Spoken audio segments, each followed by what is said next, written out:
오늘도 주님 사모하는 마음 가운데 주의 제단에 나와 하나님께 예배드리는 성도 여러분, 하나님께서 베풀어 주시는 은혜와 축복 받아 누리는 복된 시간이 되시기를 주님의 이름으로 축원을 드립니다. 우리는 지금 창조절 7째 주일입니다. 하나님이 지으신 세상의 온전함과 아름다움을 맛볼 수 있는 가을의 이미지와 잘 어울리지는 신앙의 계절이라 생각을 합니다. 우리들이 하나님의 주신 이 창조절의 동산에서 어떻게 하나님의 백성답게 살아갈 것인가 묵상하고 또 그렇게 살아가는 결단하는 이 계절에 오늘 주신의 말씀의 제목은 새로운 언약을 맺은 사람들이라고 정해봤습니다.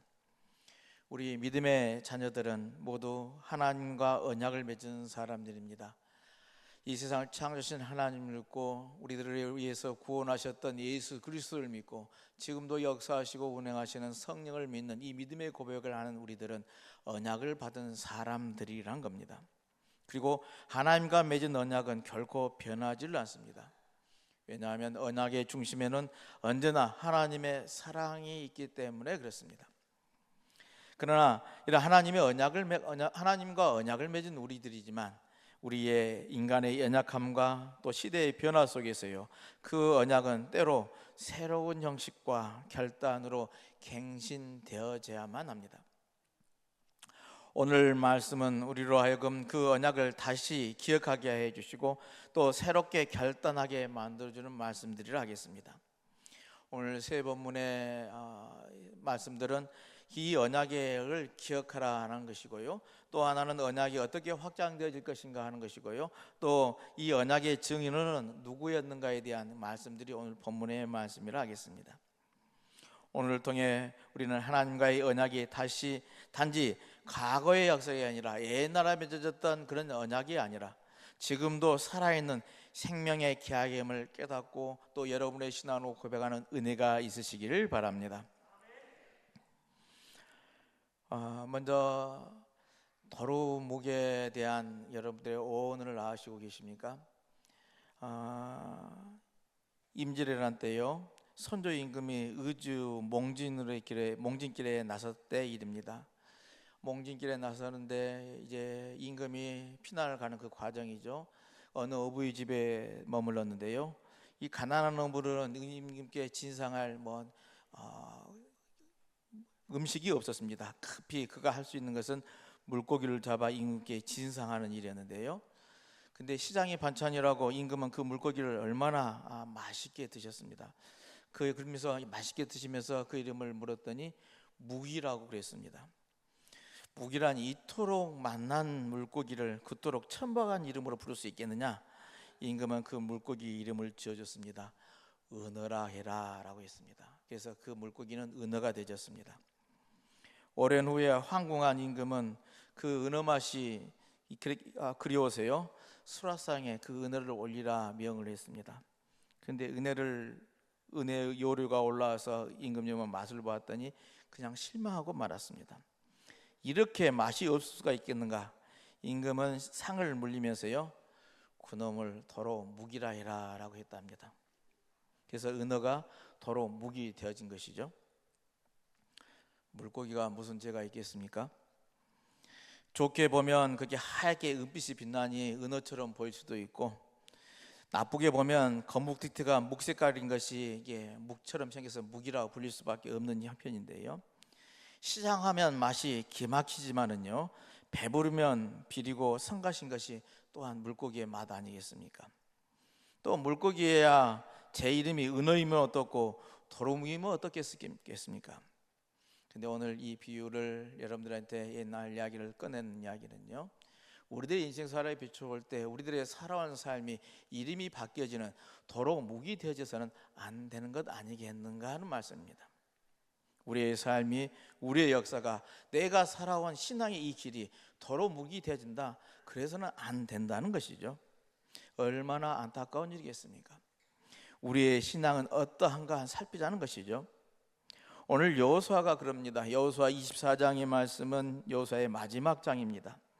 그 내용은 여호수아가 이스라엘 백성들을 하나님 앞에 세우고요, 다짐받는 마지막 당부의 말이기도 합니다. 어떤 의미에서는 유언과도 같은 말인 것이죠. 여호수아가 누구입니까? 모세의 뒤를 이어서 이스라엘 백성을 가나안 땅으로 이끈 지도자 아닙니까? 그가 이제 천신만고 끝에 출애굽의 역사의 총착점인 약속의 땅 가나안에 정착하였어요. 이제 그 정착한 이스라엘 백성들에게 자신의 죽음을 앞두고 마지막 당부의 말을 하는 것이 오늘 여호수아 24장의 말씀인 것이죠. 그러기에 여호수아가 백성들을 하나님 앞에 세우고 재차 다짐하는 이 장면은요, 단지 여호수아의 그 개인의 일생에서의 마지막 부분이 아니라 우리 구약 성경의 가장 중책이 되지는 출애굽 사건의 이 기둥이라 될 수 있는 이 출애굽 사건의 마지막 결론 부분이 오늘 여호수아의 24장의 말씀이 그 위치라 하겠습니다. 모세의 인도하에 이집트에서 바로의 여가로부터 탈출하여서 나온 이스라엘 백성들, 또 홍해를 건너서 광야 40년 동안 그들의 겪은 일들, 얼마나 파란만장하고 힘든 일이었겠습니까? 또 가나안 땅에 정착하기까지 그들은 그 땅에 살고 있는 사람 이방인들을 몰아내면서요, 땅에 정착하기까지 또 얼마나 많은 어려움을 겪어야만 했습니까? 그 모든 역경을 뚫고 마침내 가나안 땅에 정착을 완료한 이 이스라엘 백성들에게 여호수아가 마지막으로 비장하게 유언을 남긴다. 우리가 이거 머릿속에 그려봐도 영상으로도요, 너무너무 경건하고 또 엄중한 그 순간이 아닌가 싶습니다. 근데 시야를 좀 더 넓혀보면은요, 이스라엘 백성들의 이 자리가 꼭 그때의 그 자리만은 아니더라는 이야기입니다. 기시감이 있습니다. 이스라엘 백성들의 가나안 정착은요, 단지 출애굽의 완성으로 그친 것이 아니라는 말씀입니다. 그것은 일찍이 하나님께서 이스라엘의 손조 아브라함에게 주셨던 그 약속의 실현의 자리인 것이죠. 하나님께서 아브라함을 부르셨어요. 장차 주시겠다고 약속하신 그 땅이요, 바로 가나안 땅 아니겠습니까? 그렇습니다. 하나님께서 약속하신 그 젖과 꿀이 흐르는 땅이요, 바로 지금 이스라엘 백성들이 여호수아와 함께 돌아왔던 가나안 땅이더라는 겁니다. 그리고 거슬러 올라가서 그 땅은 아브라함에게 주시겠다고 약속한 땅이고요, 또 히브리인들에게 주시겠다고 한 약속의 땅입니다. 그 약속이, 아브라함에 이루어졌던 그 약속이, 그리고 히브리인들에게 주어졌던 그 약속이 지금 드디어 성취가 되어서 마침내 가나안 땅에 정착한 이스라엘 백성들 다시 하나님 앞에 세우고 다짐받는 자리, 오늘 여호수아 24장의 자리라는 겁니다. 그렇다면 이토록 비장한 장면에서요, 죽음을 앞두고 여호수아는 백성들에게 무슨 다짐을 받고 있는 것입니까? 여호수아는 이스라엘 백성들에게 다시 과거로 돌아가지 말라고 당부를 합니다. 과거의 삶으로 너희들이 돌아가서는 안 된다는 겁니다. 그토록 오랜 세월 동안 달려왔던 그 역사를 다시 도루묵이 되게 해서는 안 된다는 것이죠. 그들이 떠나야 했던 또 그곳으로 다시 떠나야 했던 그곳으로 다시 돌아가서는 안 된다는 겁니다. 여호수아는 백성들에게 이렇게 이야기합니다. 여호수아서 24장 14절 말씀 함께 읽어볼까요? 그러므로 이제는 여호와를 경외하며 온전함과 진실함으로 그를 섬기라. 너희의 조상들이 강 저쪽과 애굽에서 섬기던 신들을 치워버리고 여호와만 섬기라. 아멘. 무슨 말입니까? 메소포타미아와 이집트에서 섬겼던 신들, 그들의 신들은 어떤 신들입니까? 아브라함의 아비와 조상들은 메소포타미아 지역에서 살았죠. 그곳에 살면서 그곳의 신들을 섬겨왔습니다. 그 신들은 다름 아니라 우상이었죠. 우상을 섬겨왔던 것입니다. 사람을 당신의 형상으로 주신 하나님이 아니라 사람을 노예로 만든 그런 신들을 섬겨왔던 것이죠. 사람을 사랑하고 해방하시면서 약속을 주시는 그런 하나님이 아니라 사람을 속박하고 숙명의 굴레를 씌우는 그런 다른 신들을 섬겨왔다는 겁니다. 하나님께서는 아브라함을 그곳으로부터 불러내신 것이죠. 하나님께서 아브라함을 부르신 것은 그 모든 다른 신들을 속박으로부터 불러낸 것이라는 이야기입니다. 그 속박에서 건져내셔서 약속을 향해, 약속을 땅에 떠나게 하신 것이 하나님의 인도하심이었습니다. 아브라함은 이전에 그를 보장하던 모든 것, 그의 고향과 친척과 아비의 집을 버리고 떠나야 했습니다. 그 모든 낡은 것들은요, 그가 의지해왔고 그가 믿어왔던 모든 신들을 떠나는 일이었습니다. 그런 새로운 존재가 되었어요. 아브라함에서 아브라함이 되어 있어서 떠나야만 했던 것이죠. 그의 낡은 존재를 보장하는 그것을 끊어버리고요, 떠나야 하는 것이 하나님의 명령이었고 그 명령에 순종한 이가 아브라함이더란 이야기입니다. 그러기에 아브라함의 고향을 떠나는 일, 이 탈량은 히브리인들의 출애굽의 모습과 똑같습니다. 출애굽한 이스라엘 백성도 또한 그러한 과정과 그 전형과도 같더란 이야기입니다. 그러기에 이제 약속의 땅에 정착한 아브라함의 후손들, 또 약속의 자녀들은요, 또다시 약속 이전으로 회귀해서는 안 된다는 것이 오늘 여호수아가 이스라엘 백성에게 모아놓고 당부하는 내용이기도 합니다. 메소포타미아 강 건너편으로 다시 넘어가서는 안 된다는 것이죠. 여기서 다시 거기서 섬기던 신들을 섬겨서는 안 된다고 당부하고 또 당부하고 있습니다. 모세가 그들을 이집트에 이끌어내기 전 이스라엘 백성들은 또 어떠했습니까? 거기서 그들은 바로를 섬겨야만 했던 것이죠. 바로는 누구입니까? 이집트의 신의 아들입니다. 그 자신이 신이 아니었던가요? 그들은 바로를 비롯하여서 이집트의 만신전에 자정한 무신들을 섬기며 살아야만 했습니다. 그 신들의 노예, 바로의 노예로 사는 것, 곧 이집트의 허다한 신들의 노예로 사는 것이었던 것이죠.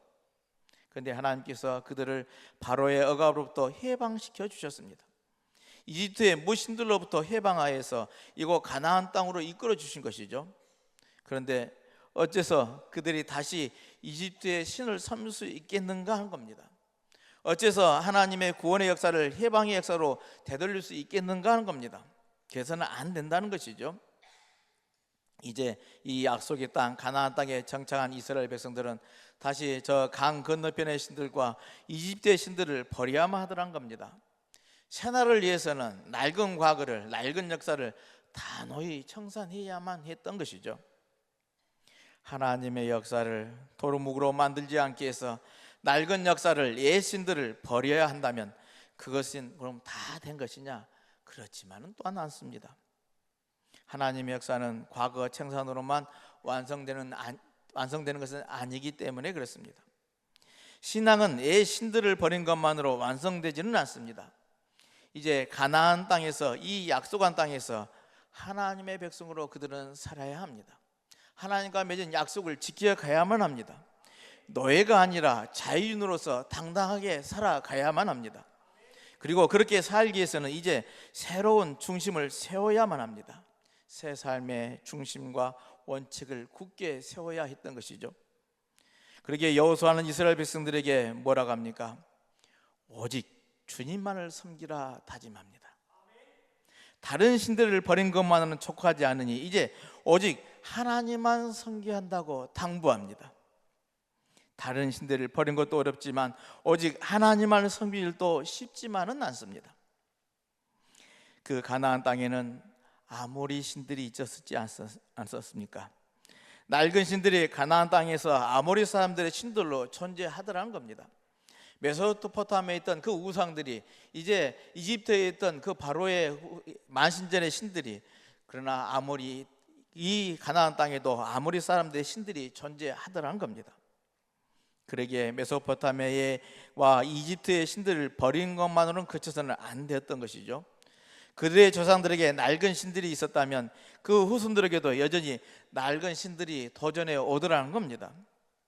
이스라엘 백성들은 가나안 땅에 있는 이 아모리 사람들의 신들도 또한 버려야 했던 것이죠. 어찌 아모리 사람들의 신들 뿐이겠습니까? 그 낡은 신들, 버려야 할 신들은 하나님이라는 이름으로 유용을 떨칠 때가 얼마나 많이 있었습니까? 오늘 이 현대까지 수없이 하나님이라는 이름으로 그 아모리 사람들 신들이 우리들 앞에 파고들고 우리들을 젖먹고 우리들을 힘들게 만든 것 아니겠습니까? 때로는 그들 자신이 해방의 하나님을 다시 저 낡은 폭압의 신으로 만들어 버리기도 합니다. 자유케 하시는 하나님을 속박의 신으로 돌려버리고 말기도 합니다. 생명의 하나님을 죽음의 우상으로 바꿔놓기도 합니다. 그래서는 안 된다는 것이죠. 하나님의 이름으로 더 이상 사람들을 속이고 기만하고 억압하는 일이 자행돼서는 안 된다는 것이 여호수아의 생각이었고, 그 여호수아는 그것을 강력하게 오늘 우리에게 요구를 합니다. 하나님의 영광을 마치 폭력으로 억압하고 탈취해서 자신의 노예를 부리는 저 낡은 신들의 광란으로 착각해서는 안 된다고 주장한 것이죠. 이제 이스라엘 백성들은 이 약속의 땅에서 하나님의 은혜와 복 가운데 살아가야만 합니다. 그러기 위해서는 낡은 애신들을 버려야만 한 것이죠. 그리고 오직 하나님만을 섬겨야만 합니다. 사랑의 하나님, 모든 억압의 굴레를 깨뜨리고 해방하신 그 하나님을 섬겨야 하더라는 겁니다. 오늘 여호수아가 우리에게도 똑같은 말씀을 합니다. 애신들을 버리라고 합니다. 그리고 우상을 섬긴 것을 버리라고 합니다. 오직 하나님만을 섬겨야 한다고 주장합니다. 이 것을 버리고 하나님만을 섬기는 귀하고 복된 믿음의 삶이 되시기를 바랍니다. 여러분, 교회란 게 무엇입니까? 이스라엘 백성들이 하나님의 약속을 가진 백성들이라 한다면 교회 또한 하나님의 약속을 이어받은 공동체입니다. 그러기에 기독교인들도 그 하나님의 택함 받은 사람들답게 바르게 서야 하는 것이죠. 이스라엘 백성들이 메소포타미아와 이집트의 신들을 버려야 했듯이요, 우리 기독교인들도 세상 속에서 살아가는 그런 사람들이 되어서는 안 될 것입니다. 왜냐하면 우리 그리스도인들은 세상 속에 속한 사람들이 아니기 때문에 그렇습니다. 그리스도께서 세상으로부터 뽑아낸 사람들이요, 하나님께 택함 받은 사람들이 우리 그리스도인이기 때문에 그렇습니다. 선택받은 백성들, 이스라엘의 선민이 아니라 오늘 예수를 그리스도 영접하고 믿음 안에 사는 새로운 약속을 받은 우리들이 바로 그리스도인이라는 이야기입니다. 그런데 그렇기 때문에 예수님께서는 오늘 말씀하시기를 세상이 우리를 미워하리라고 말씀을 합니다. 무슨 말입니까? 예수 그리스도는 이 세상의 신에게 복종하기를 거부했고요, 이 세상의 미움을 사서 십자가의 고난을 당하시다가 죽으셨던 분이 우리들이 믿는 예수 그리스도이시 않습니까? 그리스도의 사람들은 십자가에 달리신 예수를 따르는 사람들이 바로 그리스도인입니다. 그러기에 예수를 미워했던 이 세상이 기독교인들을 미워하는 것은요, 너무 당연한 논리이지 않겠습니까? 그런데 예수님을 따르는 사람이 왜 이 세상으로부터 환영받지 못한 것일까요? 왜 환영받지 못하고 미움을 받아야만 했을까요? 그 이유는 명확합니다. 예수님이 세상과 타협하지 않으셨기 때문에 그렇습니다. 오늘 세상 사람들 우리들에게 타협을 요구합니다. 그렇게 특별하게 살 필요 없어, 적당히 살아라고 우리 타협을 요구합니다. 그러나 예수님은 그렇지를 않으셨죠. 예수님은 이 세상의 언약의 후손들을 미워하는 것은 세상이 예수님을 받아들이지 않고 십자가에 매달렸던 것처럼 우리 또한 그렇게 하고 있다고 설명을 합니다. 그런데 예수를 미워한 이 세상의 신은 무엇입니까? 서신서에서는 로마의 신들이었고요, 지배의 신 아니었습니까? 폭력의 신이었습니다. 탐욕의 신이었습니다. 사람을 무라로 만들고 노예화하는 신이었습니다. 다시 말해 만몬의 신이더라는 겁니다. 오늘 우리들의 세상에도 마찬가지인 것이죠. 자바제냐나 미명하에 돈으로는 무엇인지 다 할 수 있는 물순주의가 온 사회를 팽배하고 있습니다. 그로부터 우리는 부름받은 사람들이 그리스도인이라는 사실 여러분 잊지 마시기를 바랍니다. 세상으로부터 미움받은 우리에게 예수님은 또한 희망의 말씀을 전해 주십니다. 오늘 요한복음 15장 26절로 27절 말씀입니다. 함께 봉독해 볼까요? 내가 아버지께로부터 너희에게 보낼 보혜사 곧 아버지께로부터 나오시는 진리의 성령이 오실 때 그가 나를 증언하실 것이요 너희도 처음부터 나와 함께 있었으므로 증언하느니라. 아멘. 그렇습니다.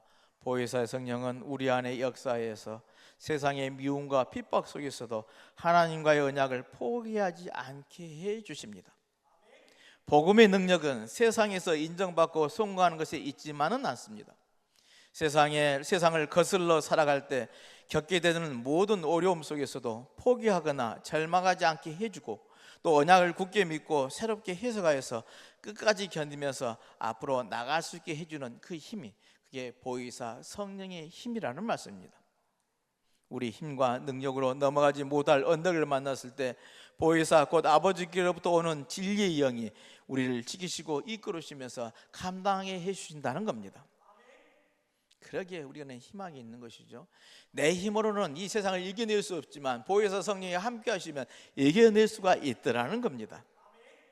그러기에 우리는 그리스도의 사람이라 불립니다. 그러나 만약 우리가 이 세상으로부터 미움받지 않는다면 우리는 그리스도의 사람들이 될 수가 없습니다. 왜냐하면 세상이 만몬의 세상이 되어지고 악의 세상이 되어지기 때문에 그렇습니다. 교회가 오늘날 이 세상의 모든 낡은 신들, 탐욕과 물량주의와 노예의 신 만몬으로부터 미움을 받지 않는다면 어떻게 그리스도의 교회라고 말할 수가 있겠습니까? 이렇게 세상의 낡은 신들에게 탐욕과 물량주의로 노예의 신으로 만몬으로부터 영향을 받고 거기에 굴복한다면 그게 온전한 교회라고 부를 수가 있겠습니까? 기독교인들이 오늘날 이 세상의 신들로부터 떠나지 않는다면 어떻게 그리스도의 사람이라 말할 수 있겠는가 하는 것이죠. 그러기에 오늘 교회는 다시금 선택해야 될 줄로 믿습니다. 하나님을 섬길 것인가 만몬을 섬길 것인가 선택해야만 한다는 겁니다.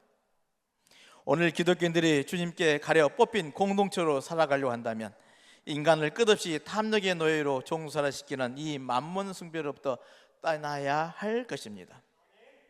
오직 세상을 새롭게 하시고 우리를 자유케 하시는 그 하나님만 섬기라고 요서가 강력히 주장하고 있는 것이죠. 하나님의 언약은 과거의 맹세로 끝나지는 않습니다. 그것은 오늘 우리의 선택과 결단 속에서 새롭게 이루어지는 생명의 계약이 되어야만 합니다. 새로운 언약을 맺은 사람은 이제 세상의 미움 속에서도 성령의 도우심으로 견뎌내면서 끝까지 하나님의 사랑과 정의를 증언하는 믿음의 사람이 되게 될 줄로 믿습니다. 이 언약의 후손들을 통해서 세상은 복을 받고 하늘의 뜻이 이 땅에 이루어지게 되게 될 줄로 믿습니다. 끝까지 참고 견디는 언약의 후손들을 통해서 온 세상이 복을 누리게 될 줄로 믿습니다. 이렇게 택함 받고 부름받은 새로운 언약을 맺은 사람들답게 우리들에게 주어진 사명을 감당하며 복음의 증인으로서 살아가는 저와 여러분들의 삶이 되시기를 다시 한번 주님의 이름으로 축원을 드립니다.